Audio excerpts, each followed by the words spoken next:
রাজধানী সহ অনেক স্থানে গরম পড়ছে একটু একটু করে। মাস তিন চারেক বন্ধ রাখার বাসার বৈদ্যুতিক পাখাগুলো চালু করছে অনেকেই। চলতে শুরু করছে এসি। পাখার সুইচগুলো কোনোটাই বাড়ে কমে। সাময়িক অনভ্যস্ততা তাও হয়তো ভুলিয়ে দিয়েছে, কিন্তু প্রকৃতি তো ভুল করে না। ঋতু পরিবর্তনের নিয়ম মেনে ঠিকই গরম আসছে।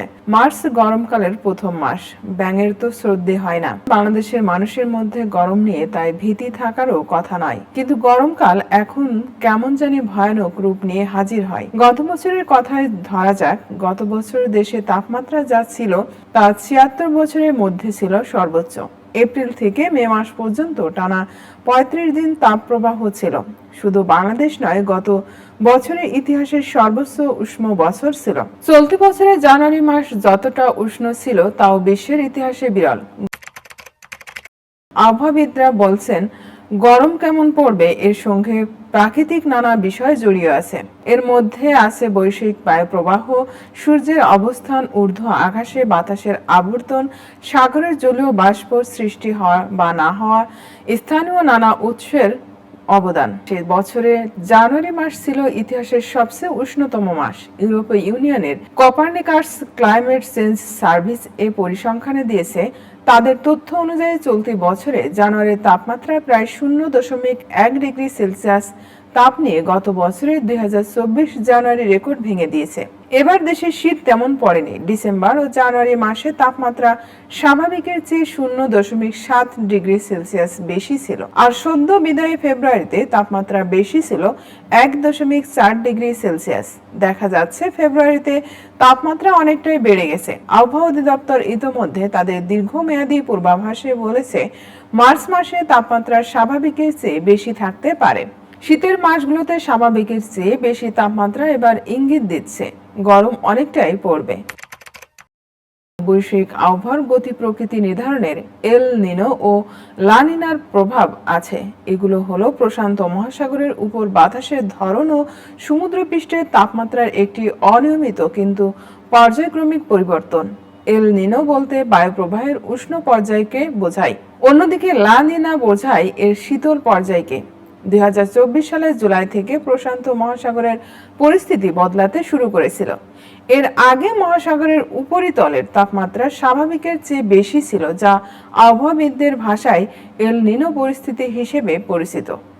তবে চলতি বছরে লা নিনা প্রাধান্যশীল বলে ধরা হয়, তাই স্বাভাবিকভাবেই ধরে নেওয়া যেতে পারে গরম অত তীব্র নাও হতে পারে। কিন্তু আবহাওয়ার বিভিন্ন মডেল ব্যাখ্যা করে আবহাওয়াবিদদের বলছেন, লা নিনার প্রভাব অনেকটাই কমে আসছে। যুক্তরাজ্য আবহাওয়া অফিসের দীর্ঘমেয়াদী আবহাওয়ার পূর্বাভাস বিশেষজ্ঞ অধ্যাপক অ্যাডাম স্কাইফ বলেন, মজার বিষয় হলো 2025 সালের উষ্ণ বৈশ্বিক তাপমাত্রার পূর্বাভাস দেওয়া হয়েছে, যদিও গ্রীষ্মমণ্ডলীয় প্রশান্ত মহাসাগরীয় অঞ্চল লা নিনা পর্যায়ের দিকে এগিয়ে যাচ্ছে, যা কিছুটা শীতল পরিস্থিতি তৈরি করছে।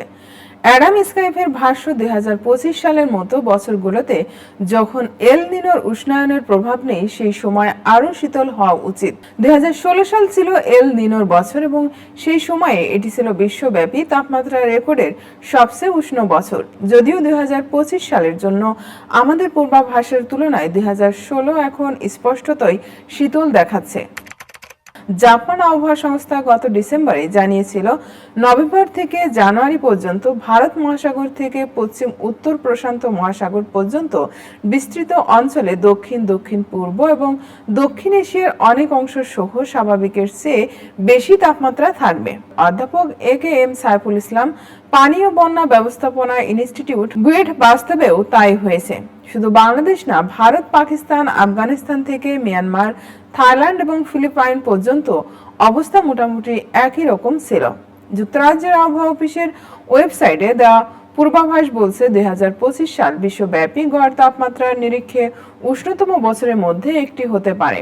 2024 এবং 2023 সালের ঠিক পরেই থাকবে। বিশ্ব আবহাওয়া সংস্থা WMO ইতোমধ্যে বলছে, 2024 সাল ছিল সবচেয়ে উষ্ণ বছর।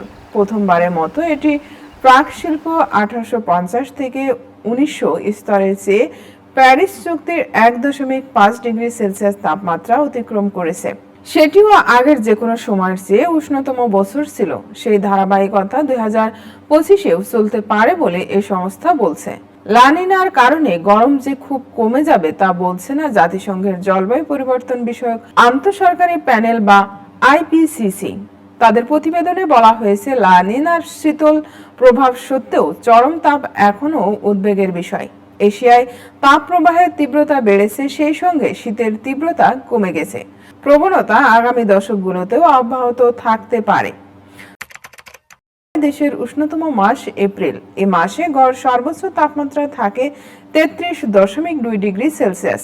এর পরের মাস মে দেশের দ্বিতীয় উষ্ণতম মাস। গত বছর দেশে রেকর্ড পরিমাণ গরম পড়ে। 1948 থেকে 2024 সাল পর্যন্ত সময়ের এত দীর্ঘ তাপপ্রবাহ দেখা যায়নি যা হয়েছিল গত বছর। তখন তাপপ্রবাহ ছিল 1 থেকে 5 মে পর্যন্ত টানা 35 দিন। গ্রীষ্মের উষ্ণতা প্রশমিত করে কালবৈশাখী ঝড়। এতে প্রবল বৃষ্টি হয়, তাতে কয়েকদিনের জন্য হলেও কমে যায় তাপ, তারপর আবার বাড়ে। গত বছর এপ্রিল ও মে মাসে এই অস্বাভাবিক ও টানা তাপ প্রবাহের কারণে কালবৈশাখীর সংখ্যা ছিল একেবারেই কম। সাধারণত এপ্রিল মাসে 9 দিন এবং মে মাসে 13 দিন কালবৈশাখী হয়, কিন্তু গত বছর এপ্রিল মাসে মাত্র 2 এবং মে মাসে 4টি কালবৈশাখী হয়েছিল বলে জানান আবহাওয়া অধিদপ্তরের জ্যেষ্ঠ আবহাওয়াবিদ মোহাম্মদ আবুল কালাম মল্লিক। তিনি দীর্ঘ সময় ধরে তাপমাত্রা ও বজ্র ঝড় বা কালবৈশাখী নিয়ে গবেষণা করছেন। জ্যেষ্ঠ আবহাওয়াবিদ আবহাওয়া অধিদপ্তরের মোহাম্মদ আবুল কালাম মল্লিক বলেছিলেন, কালবৈশাখীর সংখ্যা কমে যাওয়ার এই প্রবণতা কয়েক বছর ধরে চলে আসছে। এর বিপরীতে বাড়ছে তাপপ্রবাহ। গরমকালে তাপপ্রবাহ প্রমোশনে বড় ভূমিকা রাখে কালবৈশাখীর ফলে সৃষ্টি ঝড় ও বৃষ্টি। আর এটি সৃষ্টি হয় মূলত জলীয় বাষ্পের কারণে। বাতাসে জলীয় বাষ্পের যোগান বাড়লে বৃষ্টি হয়। এপ্রিল ও মে মাসে এই বৃষ্টি ও ঝড় সৃষ্টিতে ভূমিকা রাখে জলীয় বাষ্প। কিন্তু তার সৃষ্টি হয় কেমন করে? জলীয় বাষ্প সৃষ্টিতে সাগরের সৃষ্ট বায়ুর ভূমিকা আছে। গ্রীষ্মে বঙ্গোপসাগরের সৃষ্টি হয় প্রবালী হাওয়া। এর সঙ্গে পশ্চিম দিক থেকে আসা বায়ুর একটি সংঘাত হয়। উভয় বাতাসের গতি যদি বেশি হয় এবং নৈকট্য প্রকট হয় তবে জলীয় বাষ্প সৃষ্টি হতে পারে বেশি মাত্রায়। আর জলীয় বাষ্প সৃষ্টি হলে ঝড়ের উপাদান গভীর সঞ্চারণশীল মেঘমালা তৈরি হয়। এটি প্রবল বাতাস ও বৃষ্টি হয়ে ঝড়ে পড়ে। দিন দিন গরমকালে এভাবে মেঘের পরিমাণ কমে যাচ্ছে। আবহাওয়া সংক্রান্ত বিভিন্ন মডেলের উল্লেখ করে আবহাওয়াবিদ আবুল কালাম মল্লিক বলেছিলেন, এবার এপ্রিল ও মে মাসে মেঘ সৃষ্টির প্রবণতা কিছুটা বেশি থাকতে পারে। কালবৈশাখীর সংখ্যাও বাড়তে পারে। আর তাতে গত বছর যেভাবে একটানা দীর্ঘ সময় ধরে তাপ প্রবাহ চলছে তা নাও থাকতে পারে। এরই মধ্যে দেওয়া পূর্বাভাসে আবহাওয়া অধিদপ্তর বলছে এই মার্চ মাসেও দেশে 1 থেকে 2 ধরনের হালকা থেকে মাঝারি মাত্রার তাপপ্রবাহ এবং বজ্রঝড়ের সম্ভাবনা আছে। এবার ঝড় বৃষ্টির সম্ভাবনা বেশি থাকলেও গরম তাতে কমে যাবে তা কিন্তু কেউ বলছে না। এর সঙ্গে বৈশ্বিক উষ্ণতা বৃদ্ধির সম্পর্ক আছে বলে মনে করেন আবহাওয়া ও জলবায়ু বিশেষজ্ঞরা।